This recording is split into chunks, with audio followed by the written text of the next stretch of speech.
Operation సింధూర్లో Pakistan యుద్ధ విమానాలను కూల్చేశామని వైమానిక దళపతి ఏపీ సింగ్ అన్న కొద్ది గంటల్లోనే army chief general Upendra Dwivedi కూడా సింధూర్ మీద మాట్లాడారు. ఆయన చదరంగం ఆడినట్లు అనిపించింది, ఆ రోజు చదరంగం ఆడినాం మేము ఆపరేషన్ సింధూర్ సందర్భంగా. అంటే ఒక ట్రెడిషనల్ వార్ లాగా కాకుండా ఒక స్ట్రాటజిక్ వార్ మేము చేశాము, మేము వేసిన ప్రతి అడుగు కూడా వ్యూహాత్మకము అన్న ఉద్దేశంతో ఆయన అన్నారు.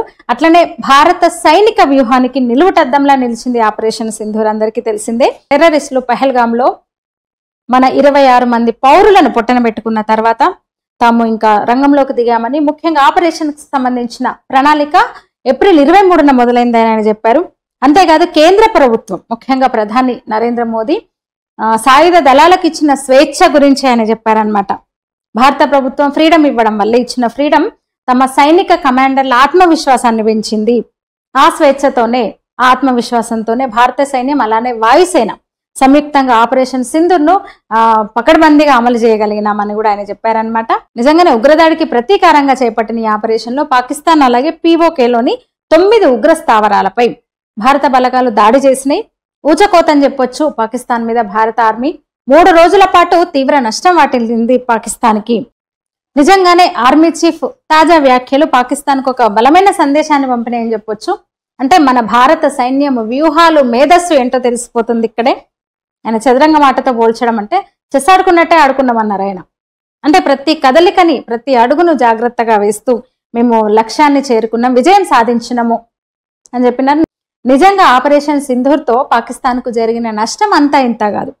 అయినా సరే ఆ దేశము పైకి బింకాలు ప్రదర్శిస్తూ మాదే విజయము, మా విమానాలు ఏవి భారత్ పేల్చలేదు, భారత్కే మేము నష్టం చేసినాం అన్నట్టుగా ప్రపంచాన్ని నమ్మించే ప్రయత్నం చేసింది పాకిస్తాన్. కానీ ఈ ఆపరేషన్ ద్వారా, సింధూర్ ద్వారా భారత సైనిక శక్తి, నిబద్ధత, వ్యూహాత్మక సామర్థ్యం ప్రపంచానికి తెలిసింది. మన ఆయుధ సంపత్తి ఏంటి, మన వ్యూహాలేంటి, మన సైన్యం ఎంత బలంగా ఉంది, ఇదంతా కూడా ప్రపంచానికి తెలిసింది. నిజంగానే దేశ భద్రతకు సంబంధించి ఇప్పుడున్న నాయకత్వం, కేంద్ర నాయకత్వం ఎలాంటి నిర్ణయాలు తీసుకోగలదో కూడా ఈ దేశానికి తెలిసి వచ్చింది, ముఖ్యంగా దేశ ప్రజలకు. అయితే ఆ సమయంలో ముఖ్యంగా ఉగ్రదాడి జరిగిన వెంటనే రాజ్నాథ్ సింగ్ తమకు ఇచ్చిన స్వేచ్ఛ, దాంతోనే మే 7న పాకిస్తాన్లో అలాగే పీఓకేలో కూడా ఉగ్రవాద స్థావరాలపై దాడులు చేసినాము. 9,09 టార్గెట్స్ను మేము నాశనం చేసినాం పూర్తిగా అని చెప్పి ద్వివేది చెప్పినారు. అంతేకాదు ఆపరేషన్ సింధూర్ దేశాన్ని కూడా ఒక్కటి చేసింది. అయితే పాకిస్తానీలు తమ ఆర్మీ చీఫ్ను ఫీల్డ్ మార్షల్గా ప్రమోట్ చేశారు కాబట్టి ఇంకా వాళ్ళు మాదే గెలుపని చెప్పుకున్నారని వ్యంగ్యంగా అన్నాడు ఆయన. ఇక అప్పటి నుంచి భారత్ను టార్గెట్ చేయడానికి భారత్ మీద ట్రంప్ మంటకు చాలా కారణాలు ఉన్నాయి. అందులో ఒక కారణం ఏంటంటే జూన్ 17న మోదీ ట్రంప్కి ఫోన్ చేశాడు, గట్టిగా వార్నింగ్ ఇచ్చాడు. పదే నా వల్లే యుద్ధం ఆగిపోయింది, నేనే చేసిన, అంతే నేనే చేసిన అని చెప్పక ఇక్కడ ఇబ్బంది అవుతుంది నాకు, అసలు మీరు కలగజేసుకున్నది లేదు, ఆఫీసర్లు అక్కడ ఆఫీసర్ ఇక్కడ ఆఫీసర్లు మాట్లాడుకుని సీజ్ ఫైర్ ఒప్పుకున్నారు తప్ప ఎవరు కలగజేసుకోలేదు, మీరు అసలే కలగజేసుకోలేదు, పదే నా వల్లే ఆగిపోయిందని చెప్పొద్దు అని గట్టిగా వార్నింగ్ ఇచ్చాడంట మోదీ. మీ బిహేవియర్ నచ్చలేదు ఈ విషయంలో గట్టిగా చెప్పిండంట. అంతేకాదు పాకిస్తాన్లో ప్రభుత్వం ఉండగా ఆర్మీ చీఫ్ని ఎట్లా అతిథిగా గెస్ట్ గా పిలిచినావు అమెరికాకి అని చెప్పి కూడా మోదీ నిలదీసిండంట. అదే ట్రంప్ అక్కస్కు, ట్రంప్ కోపానికి అదే కారణం అని కూడా చెప్తున్నారు. అంతేకాదు అమెరికాకు చెప్పకుండా ఎయిర్ బేస్ ధ్వంసం గురించి మోదీ చెప్పడం కూడా ట్రంప్ కోపానికి కారణం. అసలైతే చెప్పిన కదా ఆ రోజు ఎయిర్ బేస్లు అన్ని కూడా మనకి టార్గెట్ రేంజ్ లో ఉన్నాయి. ఫైటర్ జెట్ F-16 సహా అమెరికాకు చెందిన ఫైటర్ జెట్ విమానాలు కూడా. ఇక తాజాగా ఆర్మీ చీఫ్ వ్యాఖ్యలతో ప్రతిపక్షాలు మళ్ళీ మొదలుపెట్టినాయి. ఏం ఒత్తిడి పనిచేసింది, మరి ఎందుకు ఆపినట్టు, నిజంగానే యుద్ధ విమానాన్ని చేస్తే వ్యూహంతో చదరంగం ఆడినట్టు మీరు ఆ రోజు మీరు చెస్ ఆడినట్టు ఆడుకుంటే మరి ఎందుకు ఆపాల్సి వచ్చింది ఆపరేషన్ సింధూర్ అని ఇక రకరకాలుగా మళ్ళీ మొదలుపెట్టినారు. నిజానికి మన పర్పస్ ఏంటి, భారత సైన్యము యుద్ధం చేయాలి పాకిస్తాన్ మీద అని కాదు కదా భారత ప్రభుత్వ ఉద్దేశం, కాదు కదా పర్పస్, అది కాదు కదా.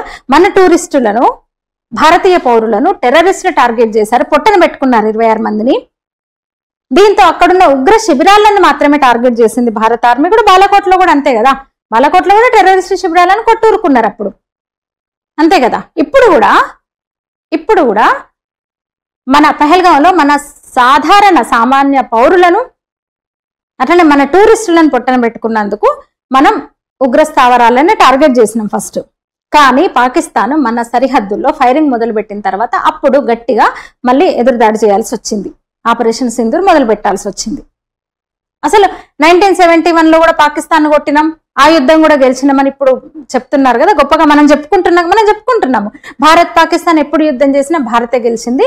1971లో కూడా చావు దెబ్బ కొట్టిన పాకిస్తాన్ అంటే గెలవడం అంటే ఏంటి? అసలు గెలవడం అంటే ఏంటి? ఏమన్నా ఆక్యుపై చేసుకున్నామా పాకిస్తాన్? 1971లో కాదు కదా, అది యుద్ధమే. మొన్నటిది యుద్ధం కాదు, మొన్నటిది గట్టిగా బుద్ధి చెప్పింది అంతే. ఎదురుదాడి మొన్న పాకిస్తాన్ మన జోలికి రాకుండా అడ్డుకున్నాం అంతే. 1971లో పూర్తి స్థాయి యుద్ధం. ఏం జరిగింది? పాకిస్తాన్ ఏమైనా ఆక్యుపై చేసుకోగలిగినామా? సైన్యాన్ని దింపినామా అక్కడ? పాకిస్తాన్ మన స్వాధీనంలోకి తీసుకొని మనం నడపట్లేదు కదా, అప్పుడు కదా విజయం అంటే.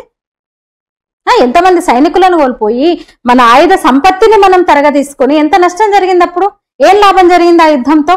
1971 యుద్ధంతో దేశానికి, భారతదేశానికి ఏం లాభం జరిగింది? మేమే చేసినాం మేము గెలిచినాం అంటారు కదా. గెలుపంటే ఏంటి అసలు?